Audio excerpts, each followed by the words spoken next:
Hi guys, welcome back to the channel. Today we are going to be talking about my top 5 pregnancy symptoms and how I managed that. Being completely honest, this is not a super positive pregnancy video, but I do think it's important to hear what can happen because my entire life I had only heard about the good stuff. And my experience with pregnancies have not been very good for me. And I knew that the second time around that my pregnancies probably wasn't going to be that good, and it wasn't. But the first time it was really shocking and it really caused me to spiral. So I feel like it's important to also have the negatives out there as well. That way, you know, if you know everything that can happen, if you have a great pregnancy, then it's great. If you have a rougher one, you know you're not alone. Okay, so starting at the first one, that was like the biggest symptom for me, and that really came on probably the earliest in regards to these ones. I'll do like an early symptom pregnancy video at another time, but nausea and vomiting was my #1 symptom, period. Both pregnancies.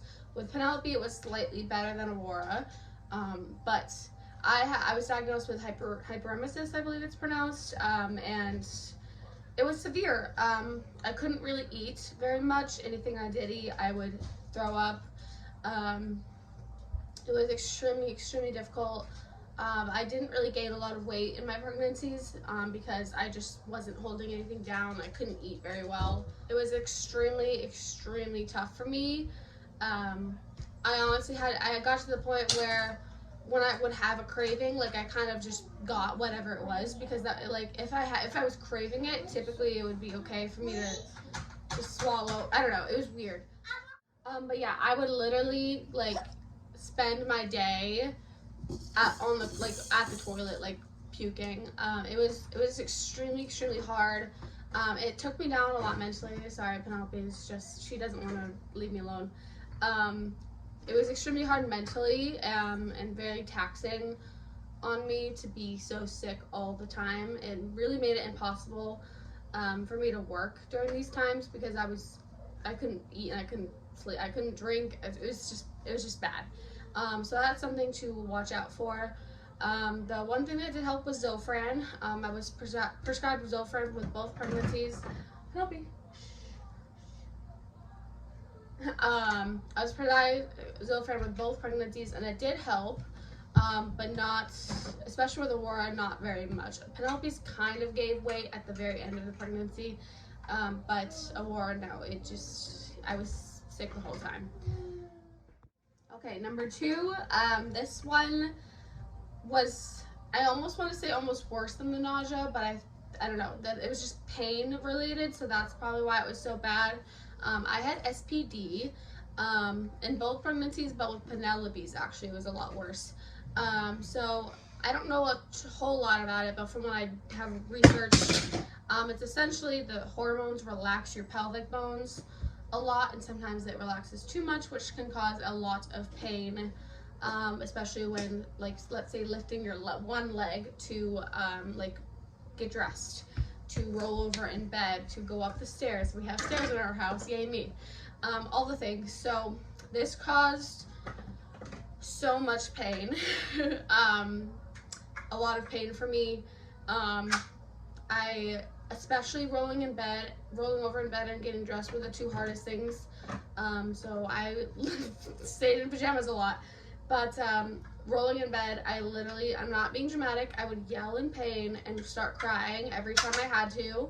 But also I was pregnant, so you kind of had to move around to get comfortable, if you even could get comfortable. But it was very difficult for me, and there was never anything that really made it better besides giving birth, unfortunately. So it was very again, mentally taxing and physically taxing, and it just made me feel extremely useless as a parent. And then with Penelope, I also obviously was a mom, and it made me feel useless in that aspect too.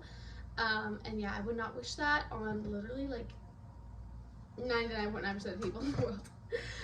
It was really difficult. I know some people do like go to chiropractors. I am kind of iffy about chiropractors, but if it helps you, there's also like pelvic floor like specialists. Maybe those could help. I did do like Kegels or whatever, but it never helped. Like, that's not a problem for me. Pelvic strength, like, trust me, it's not a problem. I'll do like a birth story and you'll see that it's not a problem.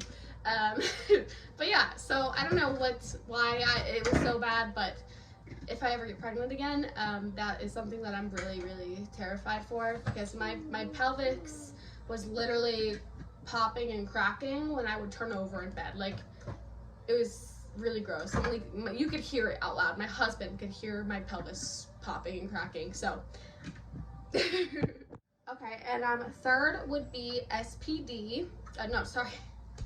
No, third would be sciatic nerve pain. I believe that's how you say it, sciatica. So essentially, this combined with the SPD made my life a living hell. But this was constant pain. It started in like your butt. It was really severe pain in like your butt, and would go down to sometimes one leg, sometimes both. It was extremely bad. I still sometimes do get this pain throughout my life, and then I'm like, oh shit, am I pregnant? And I'm not. I'm just like, it just happens sometimes. It is extremely painful, uncomfortable. Like, I would have to have like Matthew, or I would just sit all day and like massage my legs to just get some sort of like comfort, but it never really helped. It just felt like it was like worse than workout pain. It was because it was deep. You couldn't really massage it. Like, it was awful. Yeah, that was great. Number 4 would definitely be the low energy in pregnancy. Some people this comes and then it goes away. For me, it kind of really didn't. Some days were better than others, of course, but this coupled with the fact that I do have a thyroid issue that causes that, and vitamin D, and also during pregnancy I tend to become anemic. I think those factors obviously made it a little bit worse.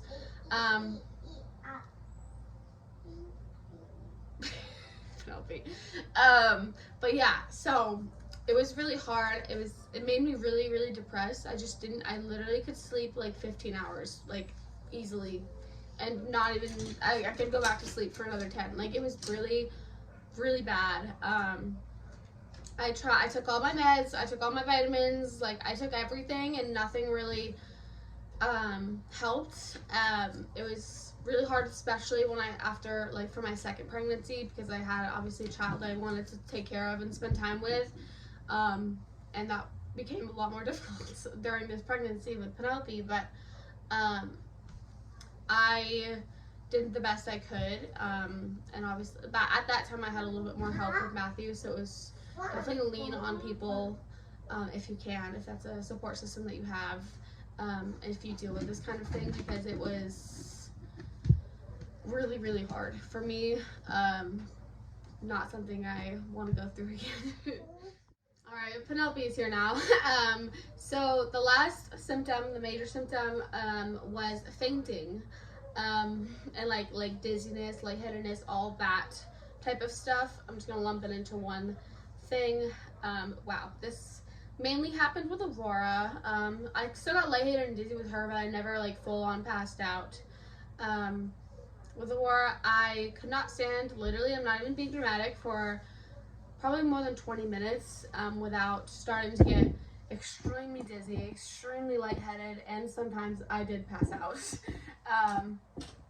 That was the hardest part. Like, I couldn't work, I couldn't do anything, like chores, I had to set a timer to do. Like, it was really, this is probably one of the worst parts, coupled with everything else that I was going through. Like, this made my pregnancy with Aurora extremely hard, and obviously dangerous, because like, as a pregnant woman, you don't want to like be falling on the ground. Like, that's not anything you ever want to have happen. So I had to be very careful, and really watch myself.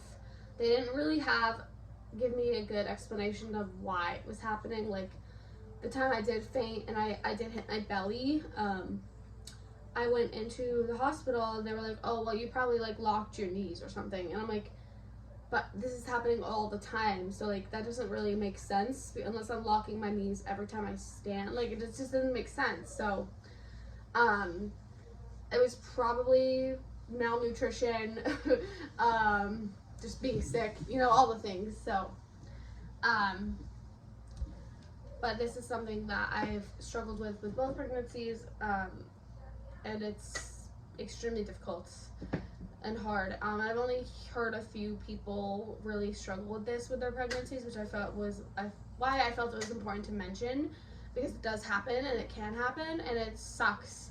And you're not alone and like feeling like shit when you're pregnant. Like sometimes it just happens, and it's no one's fault. And clearly I loved my kid so much that I wanted to have a second one right there. And I don't regret that. I mean, it is hell to go through. I always say that it was worth it, but that doesn't mean that I deserved it. You know what I mean? Like, just because I wanted the second kid, that doesn't mean I deserved the pain and the suffering that I went through during the pregnancy. So just lean on your support. Sorry, I got interrupted. But basically what I was trying to say is that, like, it's no one's fault. Just do what you can when you're pregnant and give yourself a lot of grace if it's a really tough pregnancy. Even if it's not, like, you're pregnant, you're making a whole human.